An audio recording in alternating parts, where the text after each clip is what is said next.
Mesdames et messieurs, bonsoir et merci de nous rejoindre pour cette nouvelle édition du journal, mardi 31 janvier, à la une de l'actualité, journée de mobilisation pour le M23 au Sénégal afin de réclamer le retrait de la candidature d'Abdoulaye Wade. Pour le mouvement, c'est un véritable test car le début de la campagne électorale approche et risque de paralyser ses activités.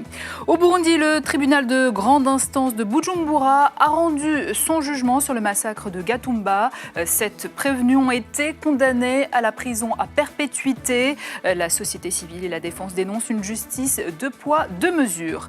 Sélingué, à 150 km de Bamako, abritera son premier festival international les 2, 3 et 4 mars prochains. Avec de belles têtes d'affiche, cette rencontre alliant musique et mode s'annonce prometteuse. Nous y revenons en fin de journal. Mais avant, nous ouvrons avec le Sénégal, toujours à l'heure des manifestations. L'appel à manifester mardi à Dakar, lancé par l'opposition et la société civile contre la candidature du chef de l'État, Abdoulaye Wade, à la présidentielle de février prochain, faisait craindre des dérapages après des violences qui ont déjà fait 3 morts en 3 jours. Initialement interdit, le mouvement du 23 juin a finalement été autorisé en dernière minute par les autorités. Un peu plus tôt dans la journée, le porte-parole de la présidence, Serigne Bakendiaï, a mis en garde contre ceux qui veulent mener ce pays au chaos, dit-il, en ajoutant que le pouvoir entendait faire respecter l'ordre au Sénégal. Je vous propose de l'écouter. C'est des appels à l'insurrection. Et malheureusement, ceux qui en sont les auteurs, jamais on ne les voit à la pointe du combat. Jamais. Jamais on ne voit leurs enfants à la pointe du combat.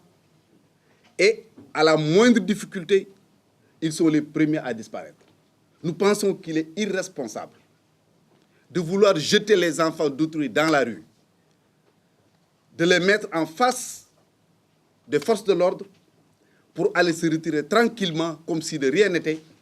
Ce n'est pas parce que, je l'ai dit tout à l'heure, je l'ai regretté, tout le monde le regrette, il y a eu des incidents quelque part suivis de mort d'homme, qu'on puisse dire aujourd'hui que nous avons un pays qui est en flammes. Je pense que ce n'est pas du tout le cas. Et même si tel était le cas, tout le monde devrait s'efforcer de travailler, œuvrer à ramener la paix, la sérénité dans notre pays.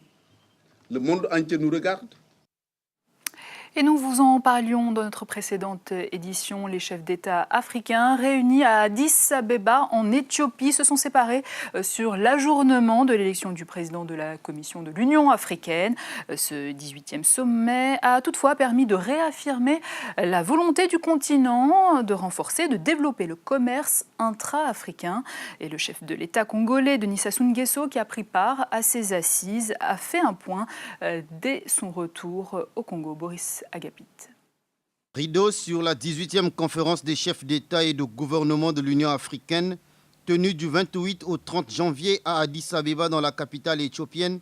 Cette réunion a planché sur le renforcement et la promotion du commerce intra-africain. Le président congolais Denis Sassou Nguesso, ayant pris part aux travaux, a conféré dès son retour au Congo avec la presse nationale et internationale sur ses conclusions. Il s'est avéré que l'Afrique n'occupe que 3% du commerce avec les autres parties du monde, alors que l'Europe 60% et l'Amérique 40%. D'où il faut donner une nouvelle impulsion à ce secteur pour son réel développement. Parmi les facteurs qui gênent le développement de ce commerce intra-africain, il y a, j'en cite quelques-uns.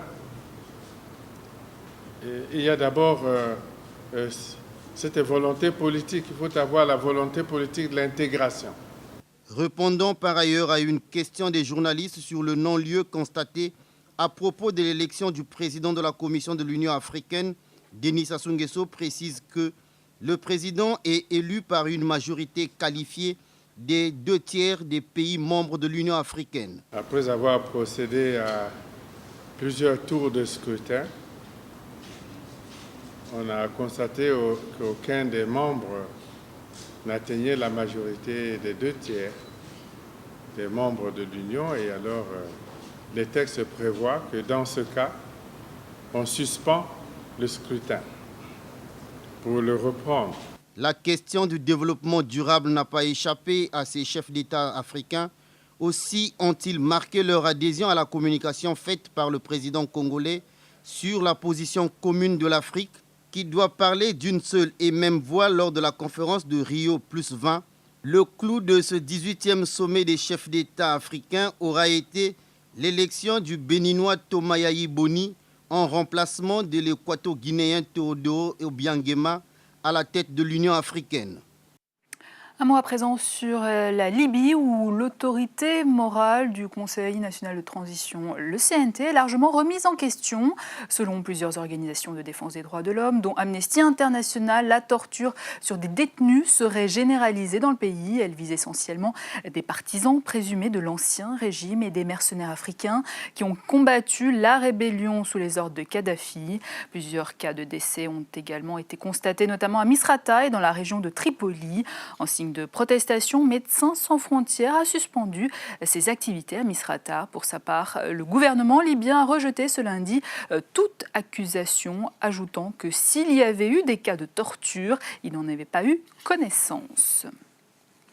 Nouvelle journée meurtrière en Syrie avec un bilan qui s'élève à au moins 22 morts. C'est dans ce contexte que le ministre français des Affaires étrangères, Alain Juppé, s'est rendu à New York au Conseil de sécurité de l'ONU avec la volonté d'y faire une pression maximum. On écoute à ce propos Bernard Valero, porte-parole du ministère.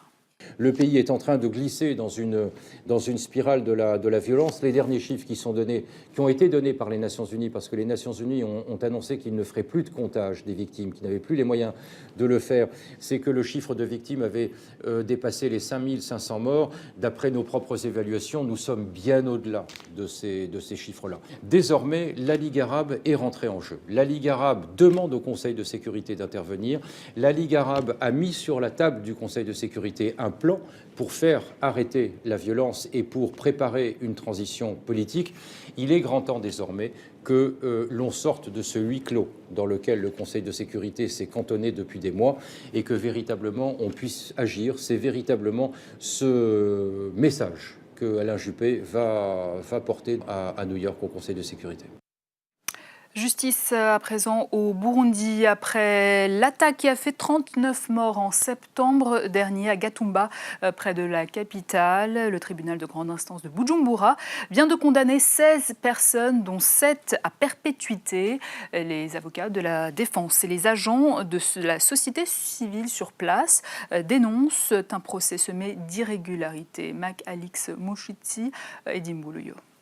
La justice burundaise vient de rendre son verdict dans le procès des présumés auteurs du massacre de Gatumba qui a emporté la vie de 39 personnes dans la nuit du 18 septembre l'an dernier à l'ouest de la capitale Bujumbura. Ni les 21 prévenus, ni les parties civiles ou les avocats n'étaient au courant que le jugement allait être rendu le vendredi 27 janvier. Prononcer les jugements à l'absence des parties au Burundi, c'est tout à fait normal. C'est plutôt le contraire qui serait étonnant. Maintenant, il y a quelques juridictions qui commencent à le faire, mais c'est plutôt rare. Donc, sur ce point-là, je n'ai pas été étonné. Certains hauts gradés de la police et des services de renseignement avaient été dénoncés par certains détenus d'être les commanditaires de ce carnage, mais jusqu'ici, personne n'a comparu devant la justice. Pour nous, nous n'avons pas été satisfaits parce qu'il y a beaucoup de quelques personnes qui ont été citées par les détenus et même qui ont été écoutées par la commission chargée d'enquête. Mais ces gens-là n'ont pas été inquiétés, n'ont pas été entendus par le tribunal. Le procès du massacre de Gatumba, le premier organisé au Burundi pour crimes contre l'humanité, avait débuté au mois de novembre à Bujumbura et s'était terminé en queue de poisson, les avocats de la défense s'étant retirés du procès avant même que le réquisitoire du ministère public. J'ai plutôt l'impression que nos clients, ils font les frais d'une justice qui n'est pas du tout impartial, parce que personnellement je suis convaincu que nos clients ne sont pas responsables de ces massacres. 7 des 21 présumés ont été condamnés à la prison à perpétuité, 5 ans de prison pour 7 autres, 2 en ont pris pour 3 ans. 5 prévenus, dont 2 policiers et un officier de l'armée burundaise, ont été acquittés.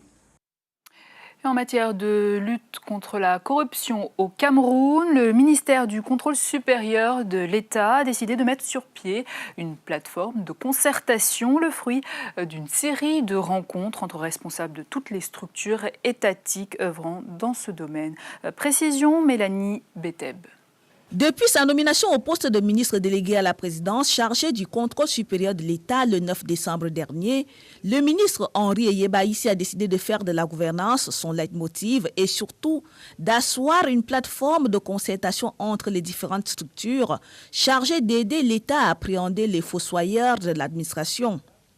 La première des structures mises en place par le gouvernement depuis des décennies à cet effet est le Programme national de gouvernance, même si son action n'a pas toujours été véritablement visible. Les services de contrôle supérieur de l'État sont la structure fêtière en matière de contrôle et de préservation de la fortune publique. Il était donc important que nous puissions nous rencontrer et je remercie Monsieur le ministre pour l'initiative qu'il a eue de nous inviter. Il y a eu ensuite l'Agence nationale d'investigation financière, l'ANIF, dont le rôle est de surveiller les transactions financières au niveau des banques et même du trésor public, de s'assurer des origines de l'argent que les Camerounais déposent et de traquer tous ceux qui se livrent au blanchiment d'argent ou qui ne sauraient justifier l'origine de leurs avoirs. La Chambre des comptes de la Cour suprême et la Commission nationale anticorruption sont les derniers organes mis en place dans cette guerre contre les corrupteurs, les corrompus et les détourneurs des deniers publics. Ces rencontres, au dire des uns et des autres, vont être bénéfiques à la longue. Il faudrait bien qu'il y ait une plateforme de travail entre la CONAC et le Conseil supérieur de l'État pour harmoniser non seulement les discours, mais aussi les actes. Parce que nous avons un seul intérêt, c'est l'intérêt du Cameroun, c'est l'intérêt du peuple camerounais. Il faut donc qu'il y ait des actions qui soient concertées et complémentaires. Il faut relever que le dernier rapport de la CONAC a fait couler beaucoup d'encre et de salive dans le triangle national, surtout les dénonciations qui portaient sur les retards pris dans le bitumage de la route Ayos-Bonis dans la région de l'Est Cameroun, longue de 192 km. Certains pensent même que c'est ce qui a coûté à l'ancien ministre des Travaux publics son poste au gouvernement. Produire davantage de poissons pour atteindre l'autosuffisance alimentaire, c'est le défi que s'est fixé le Congo-Brazzaville qui s'engage à le relever. C'est dans cette perspective qu'une station piscicole vient d'être mise en place à Dzumuna. Au cœur de cet élevage, diverses espèces de poissons. Sur place, Boris Agabit. Dzumuna, site situé à quelques encablures de Brazzaville en République du Congo, abrite une station piscicole domaniale en pleine réhabilitation. Les différents étangs qu'elle regorge reçoivent l'élevage de diverses espèces de poissons. Ces exploitants emploient des techniques adaptées pour aboutir à une production pouvant satisfaire à brève échéance la demande des Congolais en poissons. Là, présentement, on a tablé sur une production d'alevins, de 500 000 alevins, en une période de 2 mois. Ils placeront dans ces appâts au nombre de 150 des géniteurs mâles et femelles qui, par le mécanisme de croisement, vont se produire, reproduire, croître ou grossir. Le cap visé, c'est d'en produire plus, peut-être de tripler, en améliorant juste les conditions. C'est juste ça. Et comme le chef, la volonté politique étant, je crois qu'on atteindra ces objectifs-là. C'est juste un problème de pragmatisme sur le terrain, on atteindra ça. L'objectif poursuivi, c'est de développer l'aquaculture. Précisément, tout se met en place afin d'aboutir à une production améliorée des ressources halieutiques. Cette station piscicole de Dzumuna qui se met progressivement en place réglera à coup sûr le problème de la disponibilité des poissons dans les ménages de Brazzavillois et d'autres localités du Congo et surtout à moindre coût. Comment réunir le monde de la musique et de la mode en un seul et même endroit? Eh bien, Mali Arts Promotion l'a fait. Ce premier festival international dénommé Urban Music et Mode va se tenir du 2 au 4 mars prochain au Mali. Donc, parmi les ambassadeurs, Salif Keita, Oumou Sangaré ou encore Cheikh Tidiane Seck et déjà Sélingué où a été lancé l'événement Trépigne. Nyagnan Aliou Traoré. À l'image des festivals de renommée internationale tels que sur le Niger, à Ségou et Essakan au nord Mali, voilà celui de Sélingué à seulement 150 km de la capitale malienne. Sur initiative de Mali Art Production, les 2, 3 et 4 mars, la rive gauche du Sankarani vibrera au son des musiques du monde. Dernier né des festivals, Urban Music et Mode a pour objectif d'assurer la promotion de la musique et de la mode et contribuer au développement culturel et économique de la région. Le Mali a la chance d'avoir 2 grands festivals que le monde entier nous envie. Le festival sur le Niger à Ségou et le festival au désert. Donc nous espérons également que le festival international de Sélingué sera lui aussi une référence et une vitrine du Mali à travers le monde entier. Le tourisme sera au cœur de la rencontre. Sélingué, qui couvre de formidables sites touristiques, dévoilera au public des merveilles telles que son barrage, la mare sacrée de Dalabala, la touffe de Koubitou, les collines Saradjigikoulou ou encore le village où on extrait de l'or. En guise de rappel, ce rendez-vous de la culture réunira les artistes de grand renom comme Salif Keita, Oumou Sangaré, la reine du Wassoulou et Grammy Award, Cheikh Tidiane Seck et l'américain Will Calhoun et bien d'autres surprises. On termine avec le Gabon où le président Ali Bongo Ondimba se dit satisfait de l'organisation de la CAN de football dans son pays. Le chef de l'État estime qu'au-delà de l'ambiance festive de cette opération, la CAN est surtout un excellent levier de développement. Je vous propose de l'écouter. Ce que l'on peut dire, c'est que c'est une compétition qui a très bien commencé. Nous sommes contents, nos frères et nous, d'avoir pu organiser une si importante compétition et surtout d'avoir fait mentir tous les sceptiques. L'organisation est bonne, les stades sont beaux, toutes les conditions sont réunies et le spectacle est là. Il faut quand même noter que nous sommes une des CAN où il y a le plus de buts marqués par match, en moyenne, et avec des matchs plaisants. Et vraiment jusqu'à présent, nous, en dehors évidemment, il y a toujours des choses à corriger, à revoir, mais au fur et à mesure, les choses se déroulent bien. Nous sommes vraiment contents. Donc il ne s'agit pas seulement de construire les stades. Nous avons, non seulement fait des stades, amélioré le réseau routier, amélioré et construit des hôtels, des hôpitaux, améliorer les conditions de télécommunication et pas mal d'autres projets qui tournent autour de la CAN et qui font réellement que sur les 2 dernières années que nous venons de vivre, la CAN a été réellement un projet moteur en termes de développement. Donc c'est ça qu'il faut retenir. Et pour cela, nous sommes contents encore une fois que les choses se soient bien passées, que la compétition se tienne et d'avoir une grande participation. C'est une CAN qui a une des plus grandes couvertures médiatiques. Bon, et tout cela honore les pays organisateurs.